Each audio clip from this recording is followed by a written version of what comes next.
Hi everyone, welcome back to Crafting at Whimsy Wonderland. My name is Stacy. It seems like we've all been taken by the calendars that have come out at Dollar Tree, and we have forgotten about the beautiful fall paper that you can get through the Hot Buy section at Michael's. So I wanted to show you real quick, and then I have a quick project for you. Look at this beautiful fall paper. It is just glorious. This will make a beautiful pizza pan. Look at all this beautiful paper. I just am loving the colors in this. The cut apart page is nice. There's another one that will, I think that will fit on a pizza pan. I wish they had some square pans, kind of like a pizza pan but square. Yeah, look at that one. That one would be really pretty. Autumn is my favorite. And then you can put one of those metal words across there. Look at that. This pad will coordinate beautifully color-wise with the one that they had last fall that had the little furry woodland creatures in it. I don't recall the name of it, but it'll go beautifully with that. Here's another one, Pumpkin Vines. It's all blues and grays and whites. Really pretty paper in here. I am thinking of framing this one with a metal word, and I'm thinking harvest or blessings or blessed or whatever I have. I'm not sure. I think it would look really pretty in that. Look at that. Look at this one. That would be so pretty. I'm also thinking of cutting that one out and using it as something else. So this one centers around tea a lot. So tea leaves and autumn breeze. Instead of coffee and cider, it's focusing on tea. Look at that one. And then we've got this one that says chai spice and everything nice. I like the switch up on that. And I like this blue, fall is calling. I'm trying to put a little more blue into my fall stuff this year, so I'm definitely going to do a project with these two. And my favorite fall drink other than cider is chai. So I'm loving that. I love this one too. It's just some really nice things. Autumn is my favorite season. Earl Grey tea and chai tea. Those, I think, would look really pretty on canisters as labels. Then there's some gold embossed and then just some black. I just think that that is so pretty. And then here's my country farmhouse looking one. This one's called Fall Orchard. It's got some plaids in it and it focuses on apples. I love this red plaid. You just open the cover and that's the first thing you see. And then there's little embossed apples. This one follows my favorite season, just a little more casual than the other one. And you are the apple to my pie. I'm totally going to make a sign of this for my tiered tray. I am loving the red birds and the red and brown plaid. There's some more apples. And look at this one. Time for autumn skies and apple pies. I'm going to frame this one. I really like it, and it's going to go up in my kitchen. More plaid. Now we have the same prints, just in different colors. And then this one's kind of interesting to me. I like it, but I don't like it kind of thing. And then you've got your cozy sweaters. More leaves. Leaves in a different color. I am loving this page. I'm thinking a metal word on here would be really pretty. Decoupaged onto something, I'm not sure. Some apples. Almost looks like an apple vine, but apples don't grow on vines. Alright. Really loving this. This is my favorite out of all of them. So I think the project I'm going to make for us right now is going to be this one. Now for this, I have one of these box signs. It was a clearance thing from Hobby Lobby, or I got it at a thrift store. I don't know. I've already painted it out in white because I was going to use it for something else, and then it didn't work out to be that. And then I have this other one. This is a Dollar Tree sign, and it's been painted out, and I'm going to do this one and that. Okay, so I'm just going to cut carefully. I wish that Dollar Tree had some small word signs. It would be really pretty across this little chalkboard looking piece.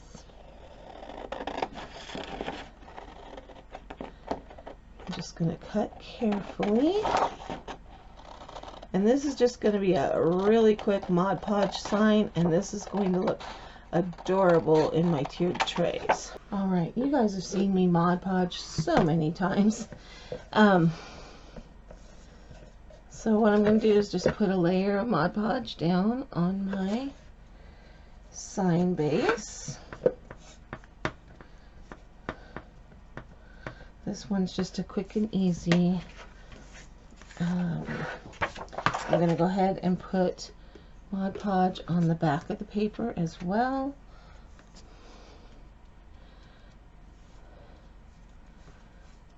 I've gotten out of the habit of doing that with all of the farm calendar or calendar projects I've been doing because the calendar pages are so thin. But this is thin cardstock, so it really does need that on the back. Okay, this has a hanger on it, so I just want to make sure I get that at the top.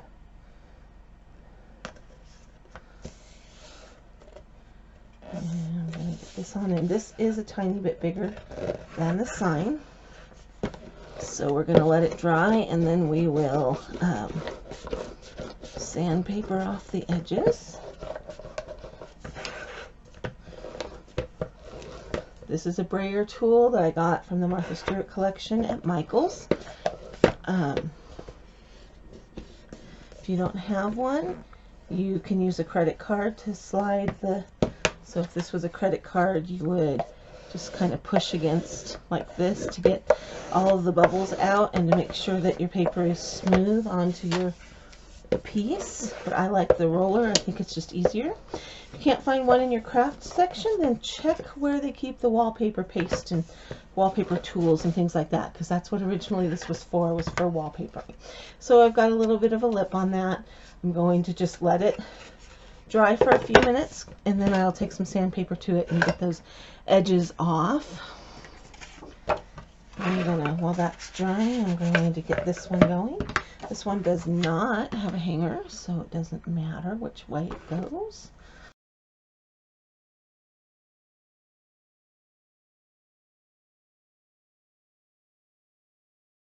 Whenever I'm using this roller, I like to make sure I work from the middle out to the bottom, or to the edges. That way it'll move any bubbles and get them out of there. It also will push out any extra Mod Podge, so you need to check your edges. You don't want it to puddle up and dry there, because then it's hard to get off of there, and you don't want little puddles. Alright, this has a little bit of a lip, so we're going to let that one dry for a few minutes as well. So I'll be back as soon as these are dry to show you what the next step will be. Alright, my Mod Podge is pretty much dry. I just have a square of the sandpaper from the Dollar Tree. You can use a nail file, you can use sandpaper, you can use one of the sanding blocks. Anything you have is fine. I prefer the sandpaper or the sanding block, but I can't find my sanding block, so this is what I'm going to do. I'm going to sand off the edges going from front to back. You never want to go from the back to the front, because that will pull up your paper. You can also go side to side.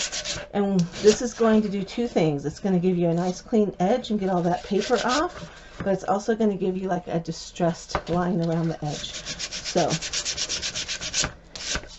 depends on how heavy you want that distressed line to look as to how hard you're going to hit it.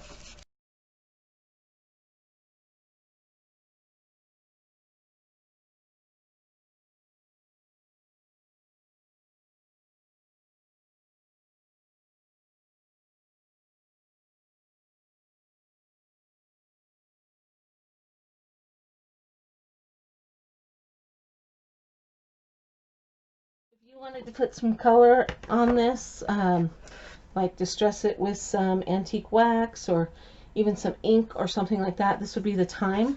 But I kind of like the way that I have the white edges and it's pulling the white words. I just think it's working, so I'm not gonna go any more with that.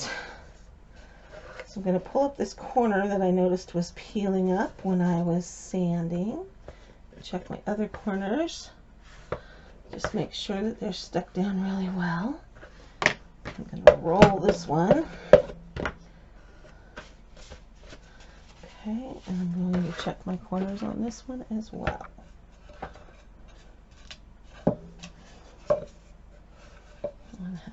tiny bit. Oh, I missed a spot.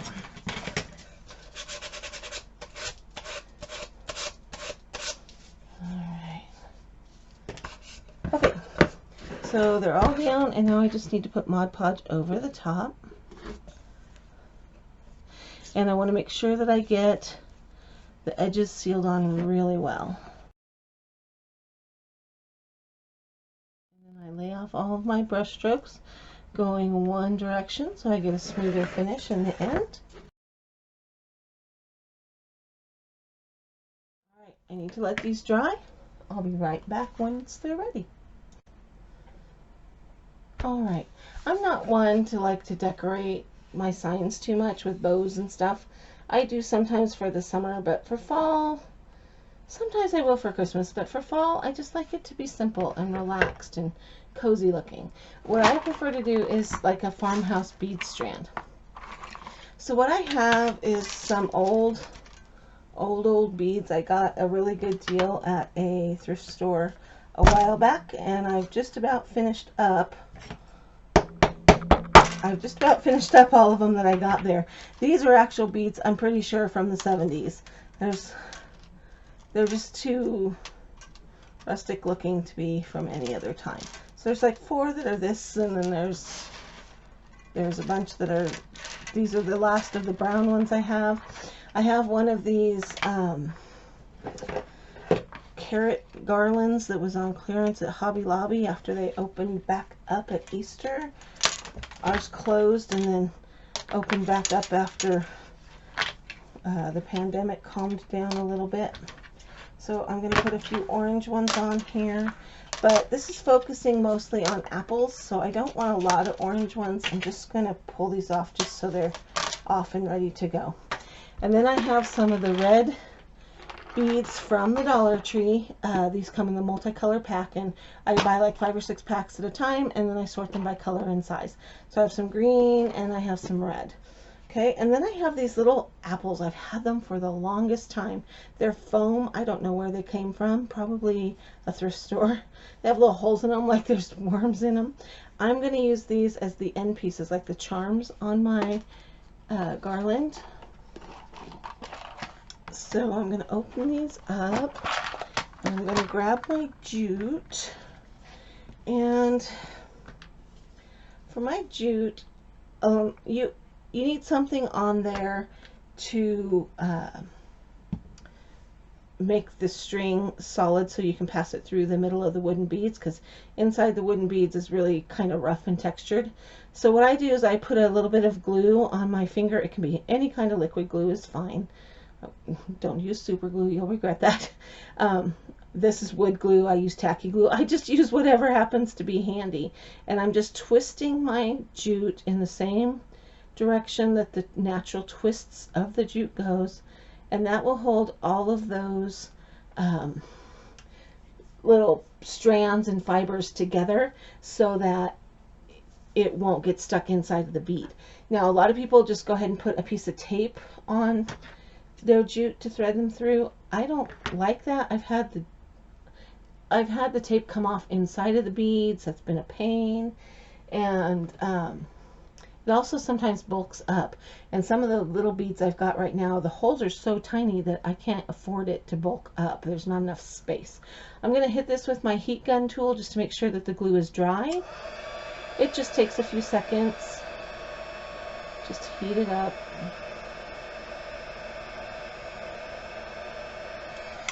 And once this is dry, it's stiff. It's not as stiff as a needle. It's like a plastic needle.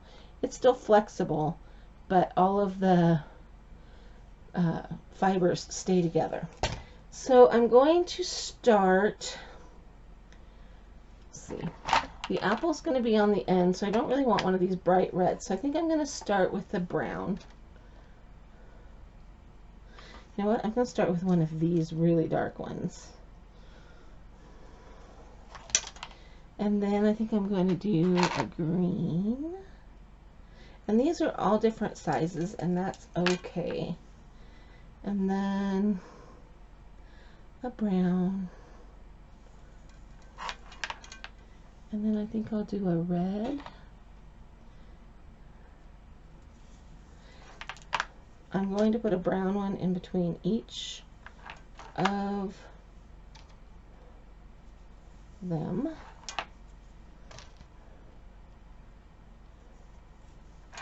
Okay, let's see. How are we doing over here? That's going to look nice with that, I think. I think it could use a little more red, so I'm going to do another red.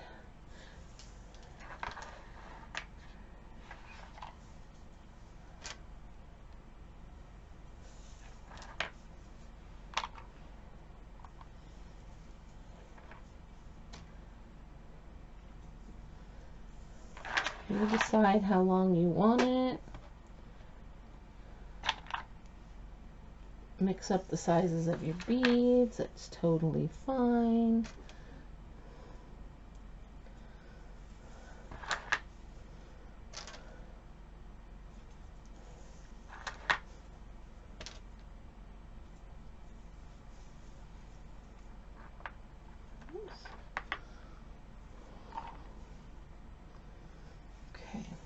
So I've gone green, red, green, red, orange, red, and then I'm going to put one of these dark ones on.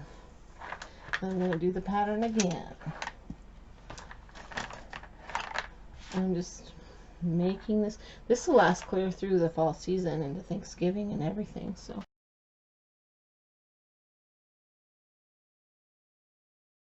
Alright, so I need to decide how long I want my garland to be. I'm thinking if my signs are standing up, they won't stand up right here because there's a bubble on my desk. I need to get that flattened out. If my signs are standing up, I want them to be able to go in front of them. I think I'm going to go one more round of the pattern.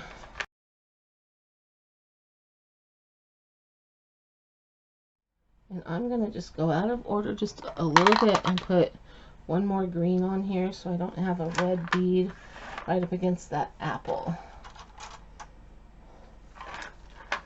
Alright, now I'm going to take my apple, and I just, because they're foam, I just took a punch awl and I punched a hole through there and pulled the stem out, and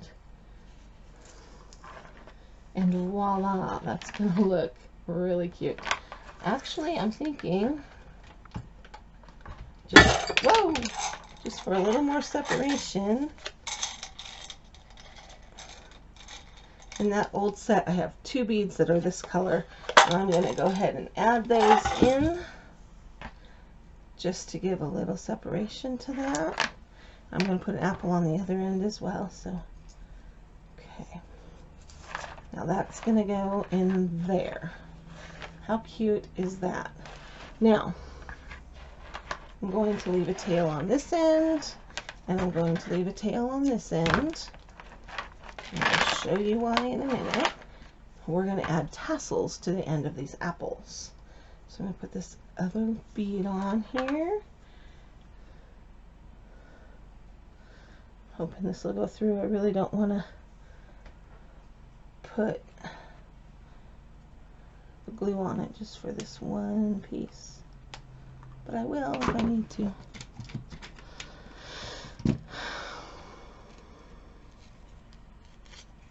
There we go. I poked the holes pretty big on purpose, so. Alright.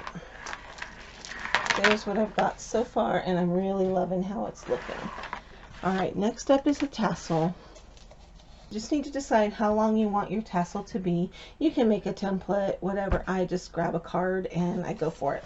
This one is 4 inches wide, and that's how big I'm going to have my tassels be.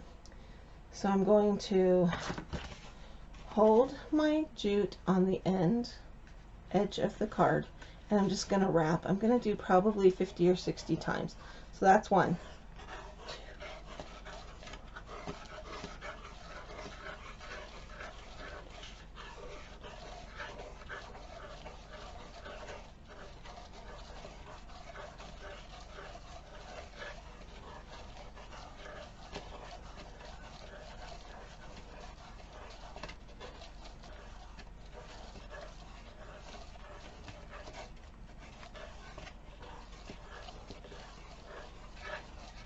Okay, that's 50 times. I think that's big enough. So I'm going to snip off my jute and I'm going to cut this. Actually, I'm going to slide the end of my apple piece in under my bundle. And I'm going to bring it up to the top. And I'm going to tie a knot as close to that apple as I can get it. You don't want it to be like right on the apple. You want the beads to be able to move around a little bit. Really wish I hadn't cut my finger earlier today. This Band-Aid is getting in the way.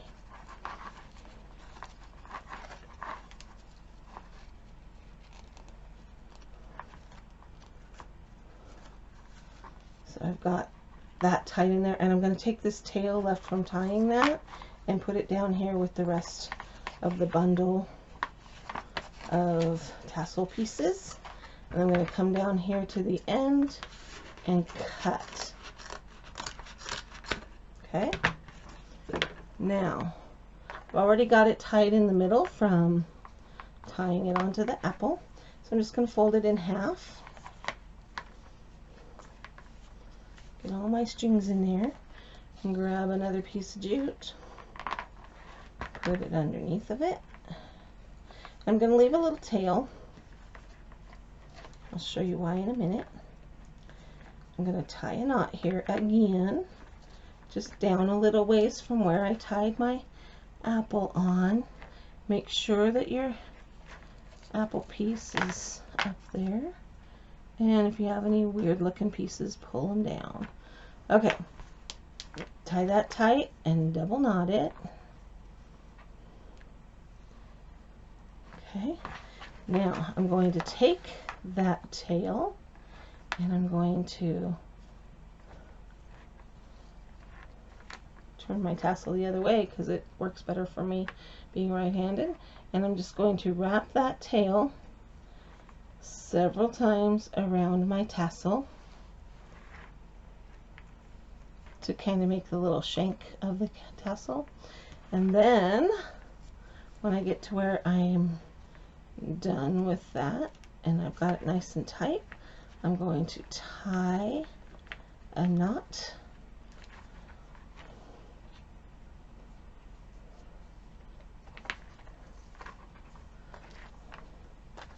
pull that knot back down into the body of my tassel and clip. Now I have the end of my tassel, or the end of my garland looking like that, and I think that's adorable. Okay, now I need to do the same for the other end. We did 50 times on that tassel, so we'll do 50 times around on this tassel as well.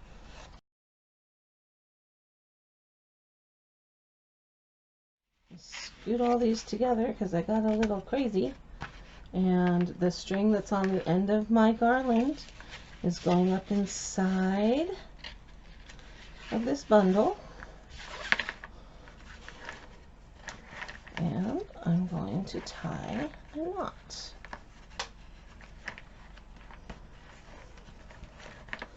Okay, I'm letting there be a little bit of space between my apple and my knot, just so that I have some space to move the beads around a little bit. So when you want them to like pile up or whatever like that, you need a little bit of space. If your end pieces are on too tight, then you don't get that flowing niceness there. Okay, and then I'm going to clip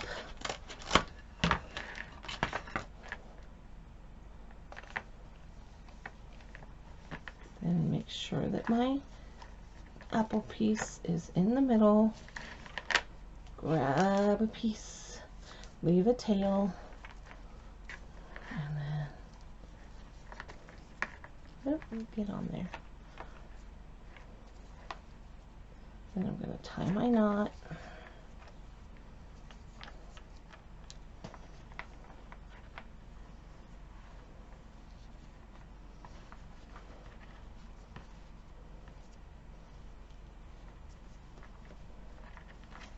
Okay, double knot it just for security.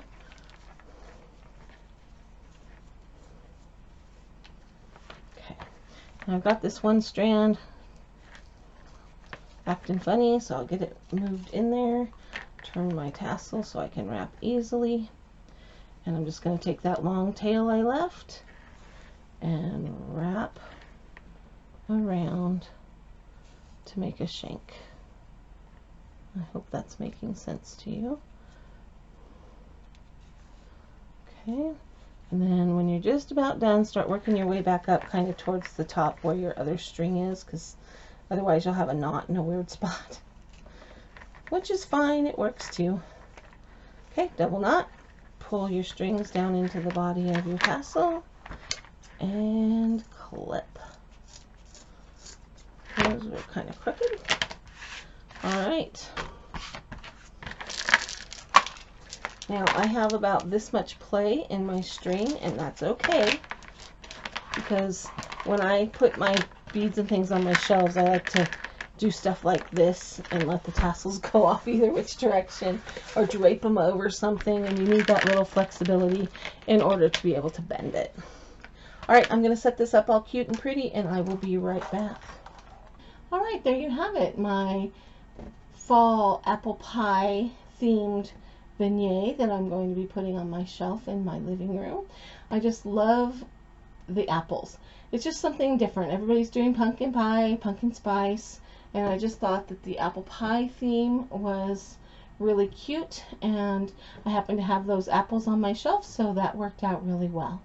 Alright, let me know what you're thinking about this project in the comment section below. Is it something that you might try to make for yourself? You can get this paper right now at Michael's in their Hot Buy section, and they had 6 or 8 different pads. I just picked my 3 favorites, and yeah, there's some really cute fall stuff out there right now. Alright, let me know what you're thinking about this. If you like it, give it a thumbs up. That helps my channel to grow. And any comments that you leave also helps my channel to grow. This has been Crafting at Whimsy Wonderland. Thanks for stopping by. I'll see you next time.